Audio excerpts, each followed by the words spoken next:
would have been cancelled Yeah, by right. now. Yeah, but it seems that this kind of event is becoming like commonplace in Rio. We're expecting it to be anarchy. We're forgiving them because they ran out of money.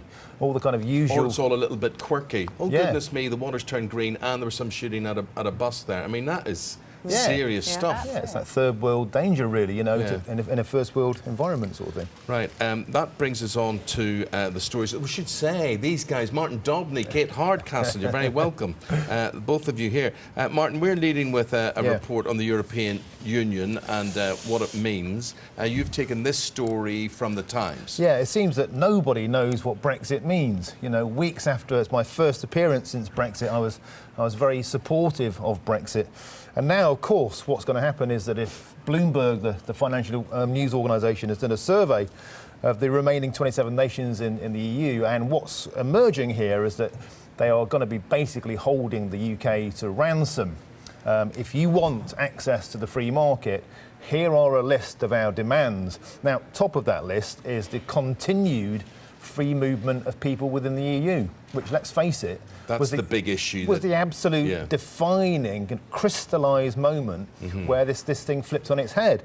And so it would be a betrayal of the out vote if that was allowed to continue. Yeah, so what they're saying is that Theresa May faces some very big choices. Well, damn right she does.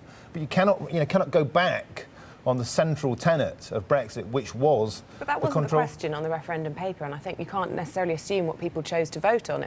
We don't know that was what everybody who voted out voted out for. It certainly was the number one issue for many, many months before the poll, wasn't it? We saw this happen. And so the individual demands from the countries range from, of course, Spain wants joint sovereignty of Gibraltar. France is saying that if you want banking rights, passport rights, that should change. Italy wants financial institutions moving out of the UK to Italy.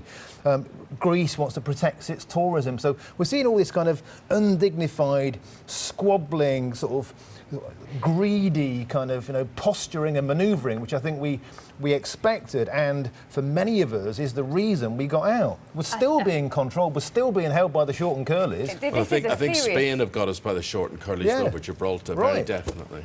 Sorry, Kate. No, I was just going to say, this is a serious set of negotiations, though, isn't it? And part of this, actually, is people taking their time to look at all elements. Whilst the vote's gone away, that's, almost half of the population didn't want it to go. I think taking our time to get the best outcome for ourselves out of this is a very sensible thing to do. And whilst I know this is going to get kicked up in the dirt, I mean, we've got the Treasury advertising for an expert to lead Brexit negotiations. That position isn't filled yet. We've got to go, slowly is going to get. I agree with that, but with the greatest respect, if we're being told by countries like Portugal, are we? Or they've just been asked what they want. That says what they want, not what they're demanding. That we have to continue with free migration, then it's like this is the tail wagging the dog and the very kind of central premise of why we voted to get out of this blooming mess. OK, Kate, let's go on to what you term here is a web of lies. 9 out of 10 internet customers are being misled by advertised broadband speeds.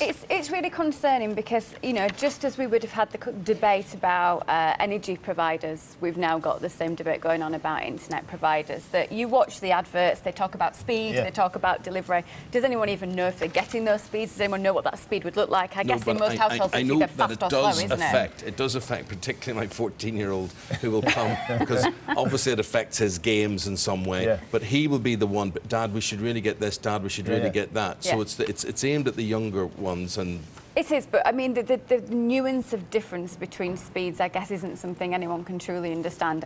He will know if it's slow, he will know if it's fast, and he will know how it compares, I guess, to his peer group, but that's about it.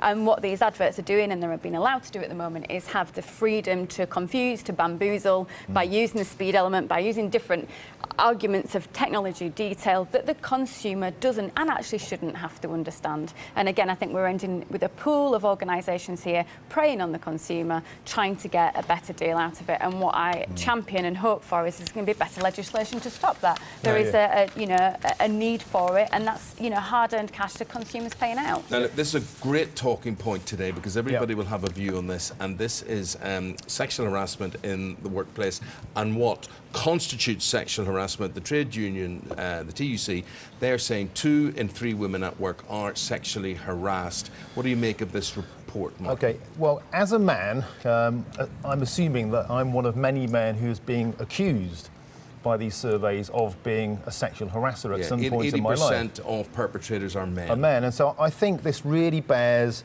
some rather intense scrutiny. We have to cross-examine what this means. First of all, the definition of sexual harassment. You may think that this is kind of, being groped or molested, unacceptable, horrendous acts in the workplace.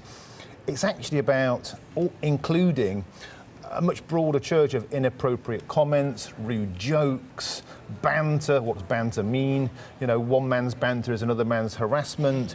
And so it also says at some point in a woman's career, so at any time in your life, have you overheard a rude joke, could constitute harassment. Now, I'm not wishing to undermine or demean serious sexual assault, but I wonder what message these surveys send out. Do they send out a message that men are there to be mistrusted? Men are kind of sex offenders in waiting. Now, I do a lot of work on men's issues, and everything I hear from male employers and employees and HR departments are telling me that workplaces are becoming terrified of kind of claims against them because everyone is scared that they're going to be held to account. Let's just flip it a minute, Martin, right? I've been sexually harassed in the workplace. Yep. I have been groped in the workplace. I have been emotionally sexually harassed in the workplace. I've had to go into factories that have got half-naked women on calendars that they seem to find acceptable on the shop floor. I have been uncomfortable in all of those situations. It's not for me about making claims. It's known that after 21 years of working in those environments, someone going through that as a 19-year-old now might actually go, oh, do you know what, I'm not alone, and it is okay for me to raise this. It is okay for me to have a voice, and I think that's essential. So whilst I absolutely hear what you're saying, that sometimes it can lead to the legal craziness of, complaints, HR, etc., suck it up and deal with it, because this isn't okay. It wasn't okay for me. And if we're seriously, I hear what you're saying and I respect it. Right. If we're seriously saying that Britain's workplaces are hotbeds of sexual assault and sexual harassment, well, I think we have to listen to women if that's what women are saying. But 2 out of 3 women are saying that. But what I'm saying is the definition is so broad. I think it sends out a message of mutual mistrust, fear, and kind of workplace are dangerous places. When this happens and you don't know about this and you don't know that you're not the only one, you actually think at some point, I have to accept this because this is the norm. Yeah. That's what happens to me. Do you know what also I think? I think you react like me because you wouldn't do it, or you wouldn't wish to be interpreted to do it. But however, I listen to Kate, and there are different Neanderthal pockets. Yeah, of course. And Isabel and I were talking, she was talking about her experience. Indeed, I was talking about my experiences as a man in the workplace when I was younger, and with women in authority. But I do think as well, when I look back at my young years as a reporter, the thing that really repulsed me was older men walking up to typists in particular and massaging their shoulders. Totally unwarranted. What gave them the right to do it? I always remember as a 20-year-old watching these men massage shoulders. Yeah, absolutely. And I have to pick up on one point, Martin. When you say, you feel it creates this culture of mistrust between the genders, the vast majority of women are saying they haven't reported this. They're not going out and trying to get a claim out of it. They're dealing with it, going home, maybe crying to their parents or their partner, and finding it very uncomfortable. I'm guilty of that, because by not reporting some of this behaviour, by having this stupid, idea guys, that I've got to cut across you because we're out of time in this. Look, different opinions in this. Chris G says, bring back the days when the UK was like one big carry-on movie. That's the way he sees that. Steve Aubrey says, it'll come to a point that you can't look at each other without it causing offence. Mostly it's banter, grow up, and I know you'll respond to that. But a number of people point out that something like 50% of all relationships begin at work. Yeah, but they're mutual. It's wanted. It's desired. But if you talk to bosses, Sorry. Got to go to the break. Back after this. Kate Hardcastle, Martin Dobney, they have got the newspapers for us today. Martin, in the Times, golf, gardening and housework reduce the risk of serious disease. Yeah, you know, so the sort of the epicentre of almost every kind of domestic war is who's doing the housework today, whose turn is it? Well, a new report suggests that we should be fighting over who does it, because 90 minutes of moderate exercise per day seriously reduces the risk of getting 5 killer diseases. Now, that sounds terrible, 90 minutes in the gym, who's got the time? The great news is any form of moderate exercise combined together to add up to 90 minutes counts for your daily 90 total. minutes a day. A day, but that includes walking upstairs, it includes hoovering, it includes anything that gets your heart rate above standing, even like golf, it's walking around. Pretty much common sense, though. Common sense stuff. If you're doing gardening and you're like lugging plants around. Here's something that's got my heart rate up. Like I cannot believe this, Kate. This is a story. This is, you know, talk about being late for your plane. So if you're late for your plane takes off without you. No, no, no, no, no. This is in Madrid Airport. Am I right in saying this is a Ryanair jet? It was Ryanair. It was Madrid. Passenger decided, having seen his flight start to set off, that he was going to try and board it. What I'm the most upset about as someone who's flown along is he was allowed to get access on the plane. No. So he got on after all that. He got on the plane, and Ryanair is saying, take it up with Madrid Airport, this is a security thing for them to deal with. I just feel let down because the amount of times I've wanted to run after a plane or a train when it's left the station, I'm pretty gutted, actually. How is this guy not tasered? Or worse? Yeah, worse. You know what I mean? absolutely. He's got a bag in his hand. He could be anyone. Bags on his hand, But chase the plane. I can't believe that a plane then stops and says, It's hold on, happened. open the door. Yeah, right. Well, how did he get on? Because you need steps to get up onto the plane. How did He It just says he jumped. was allowed on jacket. I mean, we've all seen the clip on YouTube and things, but my gosh, What it's... if they hadn't let him on and the plane had taken off and he was hanging off, you know... Hanging I around agree with a with bag. Martin. I mean, died. you would have expected him to have been just shot. Yeah, that's right. Major security You alert, can't- isn't it? You can't get on a flight with a bottle of water, but this nutter can run across an airport with a bag in his hand. Yeah. Sorry. Transport. And that's why we're talking 10 years on from that ban being introduced on aerosols and liquids and sort of thing. Why are they still taken by surprise at security when they say, I can't bring this on? I'm talking about my wife there, specifically. Why are they taken by surprise 10 years on? Is it because people are infrequent travellers? Is it? It's also just, why is it necessary? You can buy water the other side, No, and you no, can buy water one... I think now it's got to be necessary. Well, let's have the debate, because I think, you know, why is it safer to buy water airside than it is you could Because tamper with you it or haven't whatever? had access to it beforehand and mixed up It's whatever sealed, concoction you want. But you can take all Absolutely. sorts of baby food liquids Yeah, through you can. without But question. it's tested. Well, I don't know if they're testing it for... I don't think they put anything in it. Oh, I right. had to drink everything. I've Did taken you? it. Yeah. I had to drink my wife's breast milk once, Yes. getting through. From a bottle, I hasten to add. And on that note... Should we move on? Well, it's better than drinking the Olympic pool water. Jackie, tell us more. Yeah, well, I'm not going to tell you about that, but you know I'm quite biased about gymnastics for obvious reasons. But I think one of the highlights of the Olympics is what's going to happen tonight, and it's the individual all-round event. It's the turn of the men tonight. The Brits have got really good chances of medals, but what colour are they going to get? Max Whitlock is the world champion at this, but he's been a bit out of sorts actually, and this is the guy to look out for. He's called Niall Wilson. Remember the name. He qualified higher. He could win a medal tonight in one of the I'm seriously highlights worried of about the Olympics because this time difference isn't working for me at all. Yeah. No, I'm not well, it's bad for your catching any health events. actually, because I just can't actually go to sleep Yeah. because everything is happening when you need to go to sleep. Yeah, but then we wake up to you and you deliver Oh, it. yeah. Olympics the So weather. we're all awake. That's, well, it's very interesting. It's very interesting as to why that survey has taken place. Organised by the people that own Manchester Airport, Stansted and whatever else, a number of other airports there. So why are they putting that message out there? This obviously they feel it's inconveniencing them in some way. It's not like any airport to turn down an opportunity of making money, so they must feel it's costing them money, it's creating delays, it is unpopular. But after 10 years, and Mr. Shoebomber, Richard Reid and all the rest of them, I think, would you really trust people coming on board now with liquids and substances that could make bombs? And also, it's like, who doesn't know that you can't take... My wife. at least My wife. Your wife. Can I just stick up on that? I travel a lot and I do know, but I have this thing that I'm getting the children ready, particularly if we're going away as a family, and I put items in my hold luggage to transfer to my suitcases and forget to do it and end up getting into that situation. I would forget the children before I would forget that. Right, okay. That's probably the way I do it. So when we get there, and my wife has some sort of hairspray or liquid to put on eyelashes, or I don't know what it is, but she has liquids all the time, and she either comes up with the excuse, well, I've never been stopped with this before, or it's you know, why are you doing this? And it always causes friction, because I immediately look at her and I go, why did you do that? You know, how many years have you been travelling?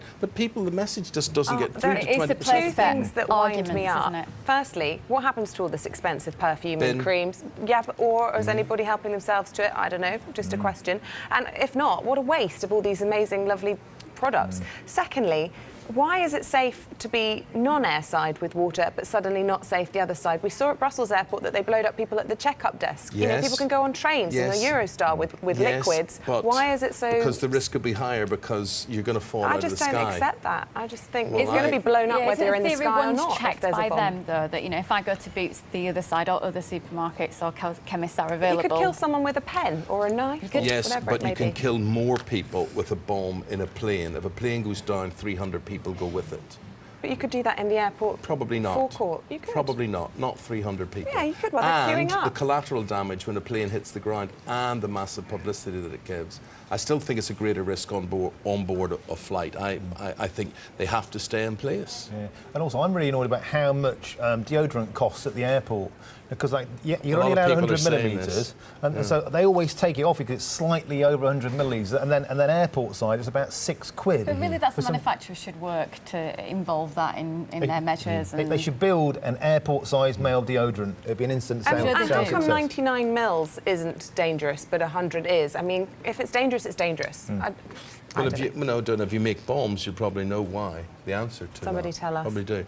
But do you need a lot of deodorant, Martin? I don't know. In hot climates, of course. Yes, I like to take care of my body odours, as most men should. Do you know that is a terrible thing on an airplane? Do you ever get into an airplane and you're sitting there in the middle seat and somebody beside you is very whiffy? Oh. Yeah. Really whiffy. Yeah.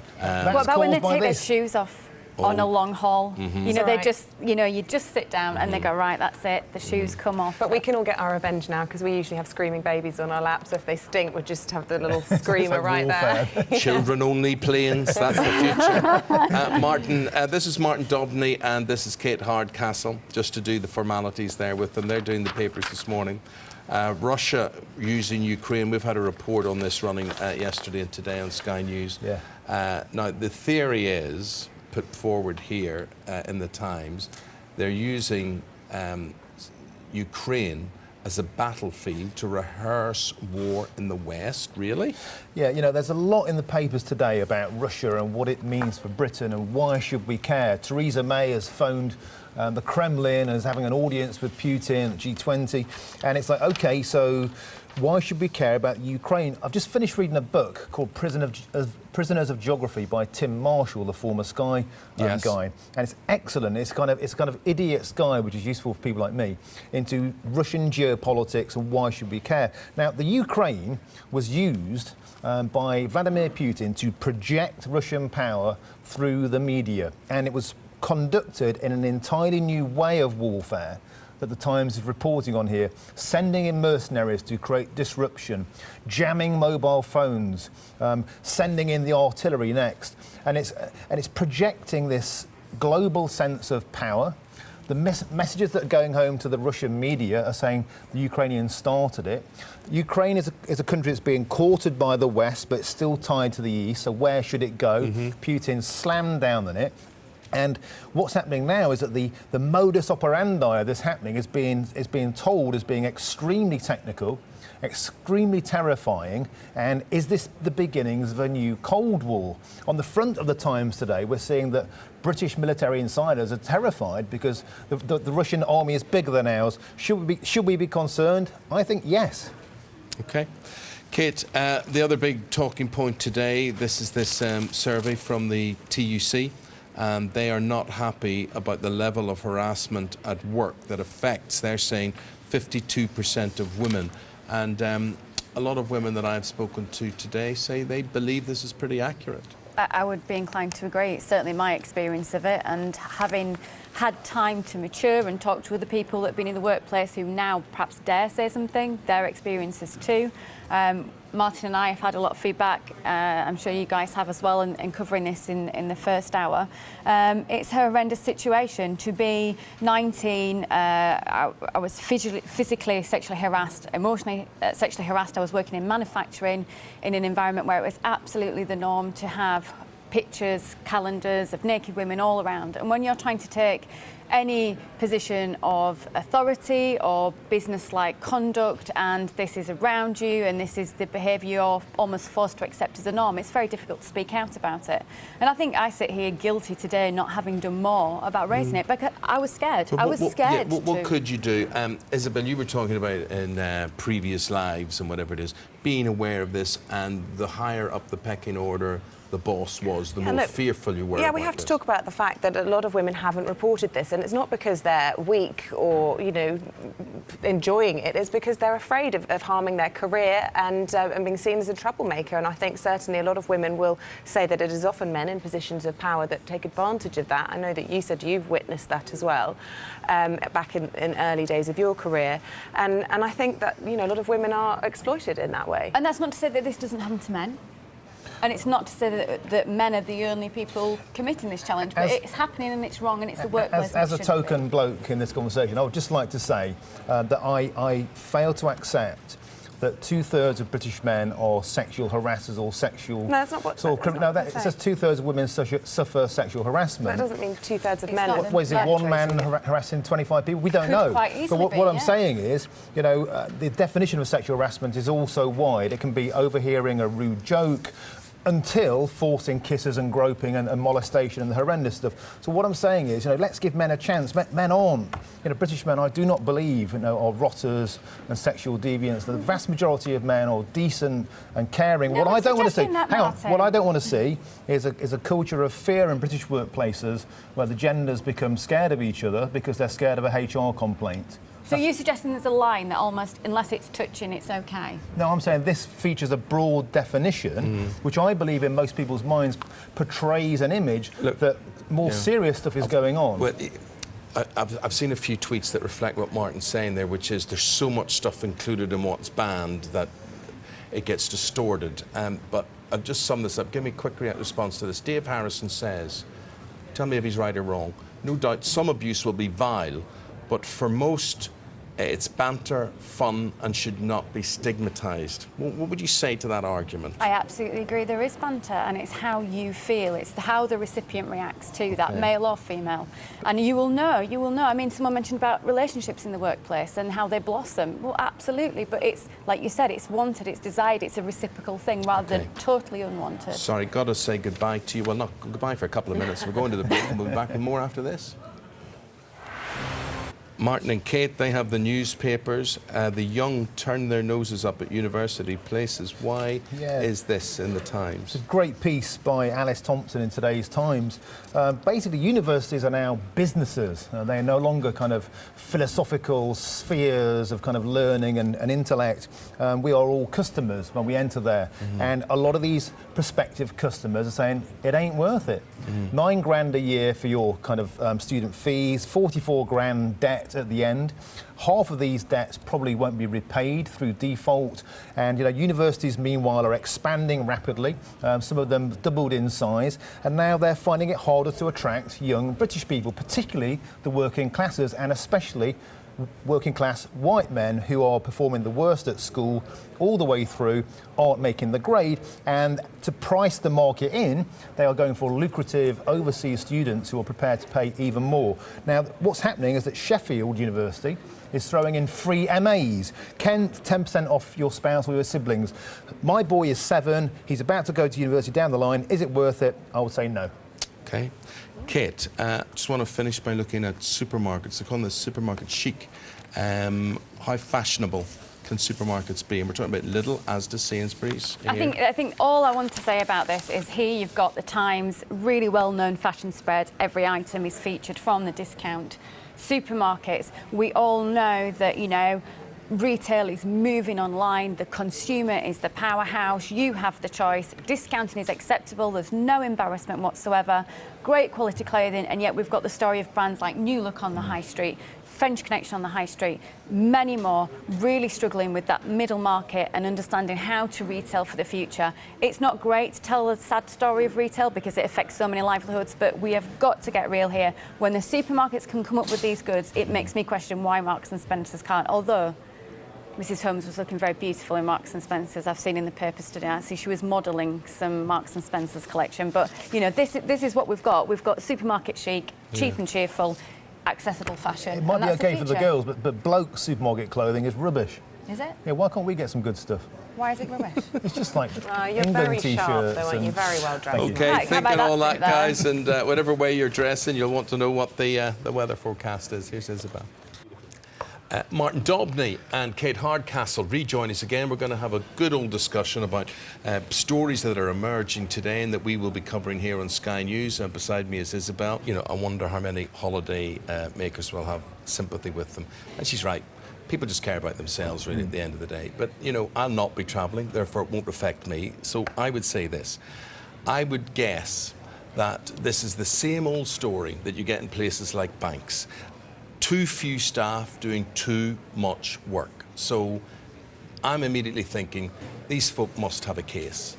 I'm thinking I have some sympathy with them. Yeah, to a certain extent, but I mean, will the holiday makers, you know, no. I mean, I travelled to Dover, to Calais on the ferry, just got back, I had no problems, but people that travelled a day after me were 14 hours, you know, at Dover, and let me tell you, their sympathy for the kind of passport control people was precisely zero. Yes. and I would think that the work-life balance of all those people that's spending 4 hours extra on a day, you know, on a southern train is precisely zero. That's the unfortunate thing about it. The people who suffer are the people really that aren't the people to take this out on, you know, and surely in any negotiation there is a better way than strike action, affecting people's jobs, livelihoods, mortgages even. And the RMT union are very well known for driving a hard bargain, aren't they? And we look at the case of underground drivers who are often paid more than junior doctors, and we've seen them working with, competing against Southern Rail this week. But that's not to do with the underground drivers. Like, junior doctors should be paid more money, not that the underground drivers should be paid less money. But I'm just saying they're very successful at getting a good deal for their workers at the RMT,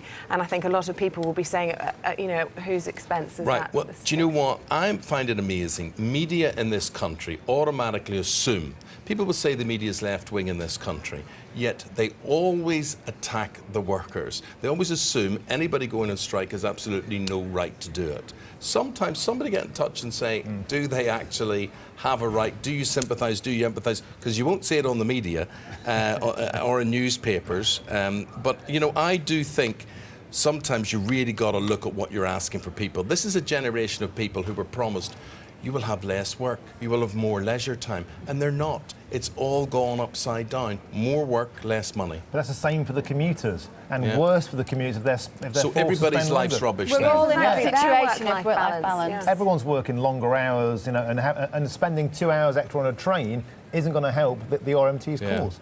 It doesn't mean there isn't validity in the point, though, does it? That's the thing. You can't detract from it and say, well, that's a load of rubbish, they don't deserve it, you know, deal with it, no reason for a strike. You've got to say, what's the reason for it?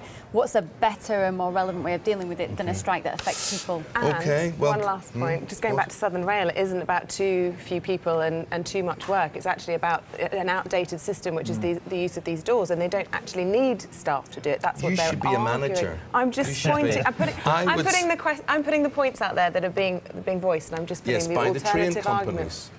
But you see, I would say if they take away your job of opening and closing the door, you're going to lose your job. So why would you vote for it? No, but I'm saying 2 seconds ago you were saying it's because they were overworked and there was too much work for them, and I'm saying, well, actually, this job is out. They don't need to do this job. It's not necessary. It's, opening and closing obsolete. Train doors. It's obsolete. They can do it mechanically. So let the train driver do more work. I'm not saying my opinion. I am just stating the case. You are. OK, I hope you never find yourself in that position, Isabel, that's all I'm saying. Let's move on to Donald Trump. That is an incendiary situation that we've got today with this guy. Harriet Hadfield standing by just to give us her analysis of all of this. Question is, did Donald Trump suggest that gun owners and the supporters of the Second Amendment could shoot Hillary Clinton to protect the right to bear arms? This is him speaking last night. Judge for yourself. Hillary wants to essentially abolish the Second Amendment. By the way, and if she gets to pick her judges, nothing you can do, folks. Although the Second Amendment people, maybe there is, I don't know. But I'll tell you what, that will be a horrible day. You know, it's also that use of that will be a horrible day. What, when she gets to pick the judges, or a horrible day when someone actually lifted a gun and did something to Hillary? Yeah, he was speaking off the cuff with pretty disastrous consequences, I think. The reaction, as you might imagine, on social media has been quite strong. He's been accused of inciting violence, and obviously in American politics, the atmosphere is already pretty unpleasant. There have been political assassinations as well. Hillary Clinton's campaign manager has described the comments as dangerous, and Hillary Clinton has tweeted him saying, "A person seeking to be the president of the United States should not suggest violence in any way." On the other hand, Donald Trump's campaign team have said, no, this is about people power, voter power. And he was saying that people who believe in the Second Amendment, the right to bear arms, they should go to the polls and keep Hillary Clinton out of the presidency. Why didn't he say that? Why didn't he say that? It was hardly clear. What do we make? I mean, just imagine that's a British politician saying that. Is that a sort of resigning? Well, no, because this guy is a serial gaffer. It's kind of part of the turf. It's almost accepted that he's going to say something lunatic every day. But what we have learned is why make jokes about killing people? Here, why make jokes about Adolf Hitler? Why even go there? Why even go there? And also, there is no power to overturn the Second Amendment. It won't happen. And as for Hillary employing her own judges, well, that's what you do as president. It goes with the turf. It's kind of a non-story, but he's a loose cannon. I think his success has been by being outspoken, by putting a strong voice. That doesn't mean I agree with that voice, but a strong voice out there on issues. And I think he's almost riding on that crest of the wave, isn't he? So he's perhaps got confidence in the fact that he can make these off-the-cuff remarks, and normally they work in his favour with the people who are excited by the idea of him. And it just goes to show when you're a loose cannon. Well, Mrs. Clinton has interpreted it as violence, we see from her statement, and also then, as part of her campaign, she's reminding people that he's got form on this subject. Yeah, there's a really powerful campaign video that her team have just released. She's tweeted it as well, and it's a series of children watching every single gaffe that Donald Trump has made, because, as you said, he is well known for this. Whether it's working for him still, it's interesting because the last 8 days have seen him take a real slide in the polls. There have been key Republicans have come out and said they're not going to vote for him. So it may be that in the run-up to November, if he keeps speaking off the auto cue, making these comments, it may well lose him the presidency. OK.